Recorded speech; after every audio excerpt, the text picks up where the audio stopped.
இருமலுரோக முயலகன் வாதம் எரிகுண நாசி விடமே நீரிழிவு விடாத தலைவலி சோகை எழுகல மாலை இவையோடே பெருவயிரீலை எரிகுலை சூளை பெருவலி வேறு முளநோய்கள் பிறவிகள் தோறும் மெனைநலியாதபடி உனதாள்கள் அருள்வாயே.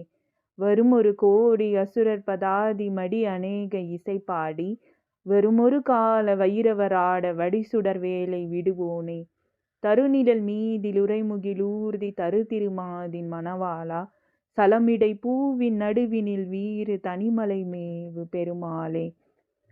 இதன் பொருள், இருமல் போன்ற நோய், முயலகன் என்ற வலிப்பு நோய், வாத நோய், எரியும் குணமுள்ள மூக்கு நோய், விஷ நோய்கள், நீரிழிவு நோய், நீங்காத தலைவலி, இரத்த சோகை, கழுத்தை சுற்றி உண்டாகும் மாலை போன்ற புண் இவற்றுடன் மகோதர நோய், நுரையீரலில் கோழை நோய், நெஞ்சு எரியும் நோய், தீராத வயிற்று வலி ஆகிய பெருவலியுடன் கூடிய பிற நோய்கள் ஒவ்வொரு பிறவியிலும் என்னை பீடிக்காதபடி, அதாவது ஒவ்வொரு பிறவியிலும் என்னை பீடிக்காதபடி உன்னுடைய திருவடிகளை தந்தருள்வாயாக.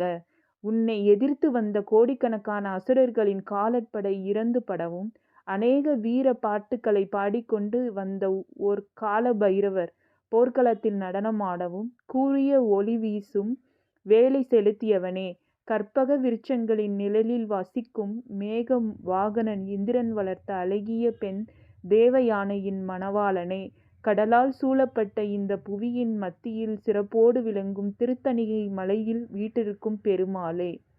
இதனுடைய தலம் திருத்தணிகை. திருப்புகழ் எண் 243. இதனுடைய சிறப்பு, அனைத்து நோய்களும் குணமாக.